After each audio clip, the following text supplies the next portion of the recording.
Hello everyone, আসসালামু আলাইকুম। একটা আপু আমার কাছ থেকে গর্জিয়াস একটা গাউন তৈরি করবে, আরেকটা যে নীল কালার যে ড্রেসটা, আমি যেটাকে নীলাঞ্জনা ড্রেস বলি, ওইটা দুইটা ড্রেস করবে।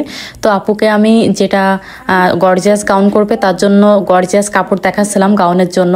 তো আপুকে অনেক কাপড় দেখাইছিলাম, তো অনেক কাপড় আসলে দেখাইছিলাম, বাট ভিডিওতে আমি বেশি দেখাতে পারছি না, ভিডিও অনেক বড় হয়ে যাবে। তো আপুর এই কাপড়টাই পছন্দ হলো, তো আমি এইটাই নিয়ে নিলাম গাউনের জন্য। আর নিচে ফলসের জন্য আমি যে দেখতে পাচ্ছেন এই কাপড় নিলাম, শার্টিং কাপড়। আর ওড়নাটা আমি হচ্ছে এই যে সুমায়া সিল্কের ভিতরে নিয়েছিলাম, আমি হচ্ছে ফুলের সাথে মিল করে ওড়নাটা নিয়েছিলাম। দেখতে পাচ্ছেন ফুলের কালার আর ওড়নার কালার কিন্তু সেম, তো আমি এইটাই নিয়েছিলাম। বেশ খুবই ভালো যাচ্ছিলো ফুলের সাথে ম্যাচিং করাতে। তারপর আমি লেজের দোকানে গিয়ে এই লেসটা পছন্দ করলাম, তো ফাইনাল লুকটা তোমাদের দেখাই দিব। তো আপুটা মাশাল্লাহ অনেক মাশাল্লাহ স্বাস্থ্যবান ছিল, এবং আপু অনেক উঁচু লম্বা। আপু হচ্ছে আমাকে 58 লং দিছিল, এবং আপুর বডির সাইজ ছিল 52। আপনারা দেখলে বুঝতে পারতেছেন, মানে আপুটা ভালোই মাশাল্লাহ উঁচু লম্বা, স্বাস্থ্য শরীরও খুব ভালো। তো সেইভাবে আপুকে বানাইছিলাম। বুকে কিন্তু ফোম দেওয়া, প্রিন্সেস কাট নেই, আর ভিতরে কিন্তু ক্যান ক্যান দেওয়া আছে। অনেক বেশি ঘের হয়েছিল, যেহেতু যে যত বেশি হেলদি হবে তার কিন্তু নিচে গাউনের ঘের ততটা বেশি হয় এই রুমাল কাটনিতে। তো দেখতে পাচ্ছেন অনেক বেশি ঘের হয়েছিল। আর এই তো দেখতে পাচ্ছেন প্রিন্সেস কাটনিতে কিন্তু সামনের বডির পোষণটা করা।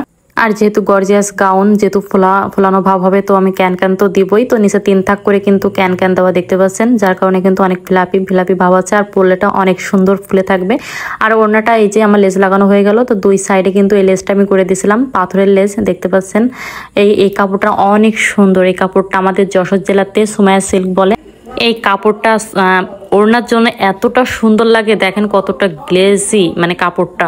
তো এই যে আমি একটু ম্যাচিংটা তোমাদের সব ভালোভাবে দেখাই দিচ্ছি। দেখো এবার তোমাদের ডলের গায়ে পরাই দেখাবো, তাহলে ভালোভাবে বুঝতে পারবা ড্রেসটা কেমন। তো ডলের গায়ে পরানো হয়ে গেল। ড্রেসটা এত পরিমাণ ভার ছিল, যেহেতু পাথরের কাজ, আর হচ্ছে যেহেতু অনেক আপুর মানে অনেক উঁচু 58 ঝুলের, আরও আপু এটা অনেক বড় সড়ো করে বানানো, তো অনেক ভারী ছিল আর কি। তো আপুর আরেকটা ড্রেস ছিল এই যে নীলাঞ্জনা নীল ড্রেসটা, তো আপু আমার কাছে এটা অর্ডার করেছিল, তো এটাও করে দিয়েছিলাম।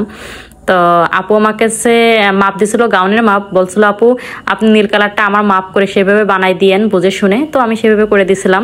আমার তৈরি করার ভিতর এই ড্রেসটা তোমরা এত পরিমাণে পছন্দ করো মাশাল্লাহ। আর আসলে এই ড্রেসটা পরলে এত সুন্দর লাগে, মানে পরলে আসলে তাকায় থাকার মতো একটা ড্রেস। আর এটাতে নিচে আপুর আমি স্কার্ট করে দিয়েছিলাম, দেখতে পাচ্ছেন অনেক অনেক ঘের দিয়ে কিন্তু এই স্কার্টটা আপুর করে দেওয়া, এবং সাইডে কিন্তু টার্সেল দেওয়া, এবং ওড়নাটাতে এই যে দুই সাইডে কিন্তু আমি লেস করে দিয়েছিলাম গোল্ডেন কালারের।